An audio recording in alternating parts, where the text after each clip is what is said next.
Hello. ഇന്നത്തെ വീഡിയോയിൽ 7ാം ക്ലാസ്സിലെ ബേസിക് സയൻസിലെ മോഡൽ ക്വസ്റ്റ്യൻ പേപ്പറാണ് ഡിസ്കസ് ചെയ്യുന്നത്. ക്രിസ്മസ് എക്സാമിൻ്റെ സെക്കൻഡ് ടൈം എക്സാമിൻ്റെ ഒരു മോഡൽ ക്വസ്റ്റ്യൻ പേപ്പറും അതിൻ്റെ ആൻസേഴ്സുമാണ് ഈ ഒരു വീഡിയോയിൽ ഉൾപ്പെടുത്തിയിട്ടുള്ളത്. അപ്പോൾ ക്വസ്റ്റ്യൻ പേപ്പർ നിങ്ങൾക്ക് കിട്ടുകയെന്നുണ്ടെങ്കിൽ ആദ്യം എന്ത് ചെയ്യണം, നിർദ്ദേശങ്ങളൊക്കെ നന്നായിട്ട് വായിച്ച് മനസ്സിലാക്കുക. വീഡിയോ നിങ്ങൾക്ക് ഉപകാരപ്പെടുന്നുണ്ടെന്നുണ്ടെങ്കിൽ നിങ്ങൾ ഫ്രണ്ട്സിന് ഷെയർ ചെയ്ത് കൊടുക്കുക. ലൈക്കും ഷെയറും കമൻറ്റും സബ്സ്ക്രൈബും ചെയ്യാൻ മറക്കരുത്. അപ്പോൾ നമുക്ക് നേരെ ക്വസ്റ്റ്യൻ പേപ്പറിലേക്ക് പോവാം. പ്രവർത്തനം 1 കൊടുത്തിട്ടുണ്ട്. റോയിയും അമ്മയും ചായ ഉണ്ടാക്കുകയാണ്. ചായ ഉണ്ടാക്കുമ്പോൾ സംഭവിക്കുന്ന കാര്യങ്ങൾ റോയി നിരീക്ഷിച്ച് പട്ടികപ്പെടുത്തുകയാണ്. ഈ പട്ടിക പൂർത്തിയാക്കുക എന്ന് പറഞ്ഞിട്ടുണ്ട്. 1, 2, അവിടെ 3 ആണ് എഴുതാനുള്ളത്. വെള്ളം തിളക്കുന്നു, പാത്രം ചൂടാകുന്നു, വികിരണം, ഇത്രയും അവിടെ തന്നിട്ടുണ്ട്. പിന്നെ അതുപോലെ ബ്രാക്കറ്റിൽ തന്നിട്ടുണ്ട് സംവഹനം, ചാലനം, ചൂട് അനുഭവപ്പെടുന്നു. അതിൽ നിന്നും സെലക്ട് ചെയ്ത് എഴുതാനാണ് പറഞ്ഞിട്ടുള്ളത്. അതിൽ തന്നെ ബി ക്വസ്റ്റ്യന് സുജാലകങ്ങൾക്ക് ഉദാഹരണം എഴുതുക. സി ക്വസ്റ്റ്യന് ചാലനത്തിനും സംവഹനത്തിനും താപപ്രേഷണം നടക്കുമ്പോൾ തന്മാത്രകൾ വഹിക്കുന്ന പങ്ക് എന്താണ് എന്നും ചോദിച്ചിട്ടുണ്ട്. അപ്പോൾ നോക്കാം. എയിൽ ഒന്നാമത്തത് ചാലനം, രണ്ടാമത്തത് സംവഹനം, മൂന്നാമത്തത് ചൂട് അനുഭവപ്പെടുന്നു. ബി എന്താണ്? അലുമിനിയം, ചെമ്പ്, ഇരുമ്പ്, ഏതെങ്കിലും ഒന്ന് എഴുതുക. പിന്നെ സി എന്താണ്? തന്മാത്രകൾക്ക് മാധ്യമമായി നിലകൊള്ളുന്നു. രണ്ടാമത്തെ ചോദ്യം, പ്രവർത്തനം 2. നമ്മുടെ ദഹനേന്ദ്രിയ വ്യവസ്ഥയിലെ ചില അവയവങ്ങൾ ചുവടെ നൽകിയിട്ടുണ്ട്. ചെറുകുടൽ, വായ, മലദ്വാരം, വൻകുടൽ, അന്നനാളം, ആമാശയം. ഇനി അതിൽ ആഹാരത്തിൻ്റെ ദഹനം പൂർത്തിയാകുന്നത് ദഹനേന്ദ്രിയ വ്യവസ്ഥയുടെ ഏത് ഭാഗത്ത് വെച്ചാണ്? ചെറുകുടലിൽ വെച്ചാണ്. ചെറുകുടൽ എന്നാണ് അപ്പോൾ ആൻസർ. അതിൽ ബി എന്താണ് പെരിയാസ്റ്റാൾസിസ്? അതുപോലെ തന്നെ സി മാംസാഹാരികളുടെ കൊമ്പല്ലുകൾ വളരെയേറെ വികാസം പ്രാപിച്ചവയാണ്. ഇത് അവയുടെ ആഹാര രീതിയുമായി എങ്ങനെ ബന്ധപ്പെട്ടിരിക്കുന്നു? ഡി പോഷണത്തിൻ്റെ ഘട്ടങ്ങൾ ഉൾപ്പെടുത്തി ഫ്ലോ ചാർട്ട് പൂർത്തിയാക്കാനും പറഞ്ഞിട്ടുണ്ട്. എന്താണ് ബി ആൻസർ? അന്നനാള ഭിത്തിയുടെ തരംഗരൂപത്തിലുള്ള ചലനമാണ്. സി മാംസം കടിച്ചു കീറാനാണ്. ഡി ഫ്ലോ ചാർട്ടിൽ ഫില്ല് ചെയ്യാൻ ദഹനം, സ്വാംശീകരണമാണ് അല്ലേ. അവിടെ ആഹാരം സ്വീകരിക്കൽ ഡാഷ്, അവിടെ എന്താണ്? ദഹനം, ആഗിരണം, പിന്നെ സ്വാംശീകരണം, മലവിസർജനം. പ്രവർത്തനം 3 കണ്ടില്ലേ നിങ്ങൾ? ഒരു പിക്ചർ തന്നിട്ടുണ്ട് അല്ലേ.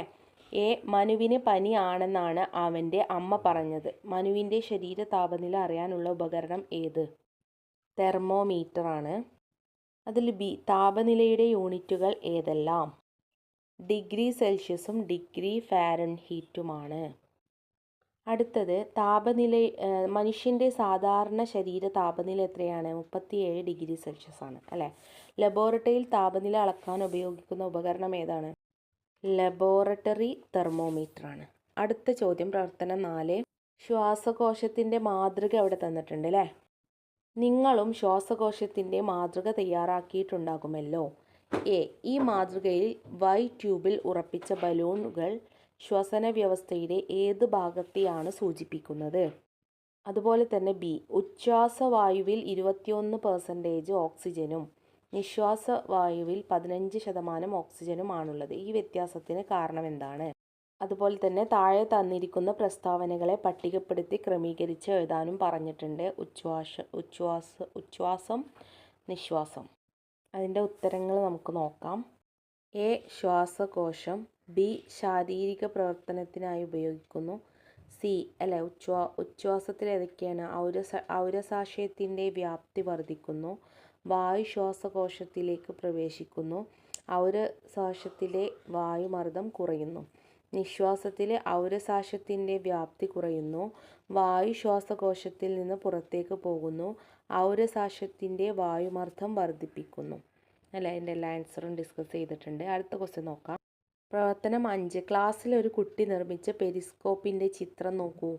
പെരിസ്കോപ്പിലെ നിർമ്മാണത്തിൽ എന്തെങ്കിലും പോരായ്മകൾ ഉണ്ടോ? വിശദീകരിക്കുക. ചിത്രം ശരിയായി വരച്ച് പ്രകാശപാത ചിത്രീകരിക്കുക. ഈ ഉപകരണത്തിൽ ഉപയോഗപ്പെടുത്തിയിരിക്കുന്ന ശാസ്ത്രതത്വം എന്ത് എന്നും ചോദിച്ചിട്ടുണ്ട്. എന്താണ്? ആ ചിത്രം തെറ്റാണ്. മുകളിലെ സമതല ദർപ്പണം ശരിയല്ല. അതിൻ്റെ പോളിഷ് ചെയ്ത പ്രതലമാണ് മരത്തിന് അഭിമുഖമായിട്ട് ചിത്രീകരിച്ചിരിക്കുന്നത്.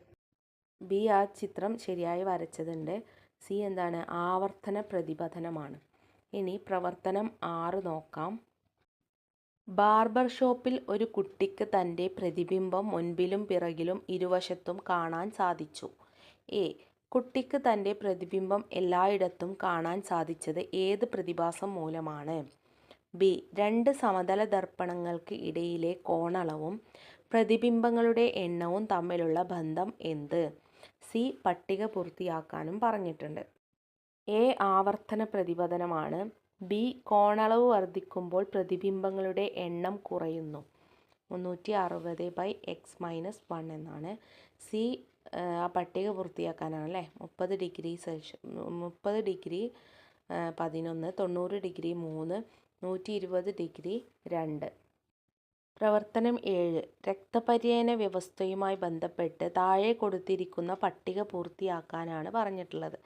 രക്തകോശങ്ങളും രക്തപര്യന വ്യവസ്ഥയുടെ ഭാഗങ്ങളും. രക്തകോശങ്ങളിൽ ചുവന്ന രക്തകോശങ്ങൾ എന്ന് തന്നിട്ടുണ്ട്, ഹൃദയം എന്ന് തന്നിട്ടുണ്ട്. എ അത് ഫില്ല് ചെയ്യാനാണ്. ബി. രക്തത്തിന് ചുവപ്പ് നിറം നൽകുന്ന ഘടകം ഏത് എന്ന് ചോദിച്ചിട്ടുണ്ട്. സി. ഹൃദയത്തിൻ്റെ ആരോഗ്യം നിലനിർത്താൻ എന്തെല്ലാം കാര്യങ്ങൾ ശ്രദ്ധിക്കണം? ഏതെങ്കിലും രണ്ടെണ്ണം എഴുതാനും പറഞ്ഞിട്ടുണ്ട്. അപ്പോൾ ഇവിടെ ചുവന്ന രക്തകോശങ്ങൾ ഹൃദയം, വെളുത്ത രക്തകോശങ്ങൾ രക്തം, പ്ലേറ്റ്ലെറ്റ് രക്തക്കുഴലുകൾ. ഇനി അതിൽ ബി ഹീമോഗ്ലോബിനാണ്. സി. സമീകൃതമായ ആഹാരം ശീലിക്കുക, കൃത്യമായി വ്യായാമം ചെയ്യുക, മദ്യപാനം തുടങ്ങിയ ദുശ്ശീലങ്ങൾ ഒഴിവാക്കുക. 8ാമത്തെ ചോദ്യം. രാജു അച്ഛനും കൂടി രാവിലെ 11 മണിക്ക് ബീച്ചിൽ പോയി. അവിടെ ഏതാനും മണിക്കൂറുകൾ ചെലവഴിച്ചു. എ. കടൽക്കാറ്റ് ആണോ കരക്കാറ്റ് ആണോ അവർക്ക് അനുഭവപ്പെട്ടിട്ടുണ്ടാവുക? ബി. പകൽ സമയത്ത് കടലിലാണോ കരയിലാണോ ചൂട് കൂടുതൽ? സി.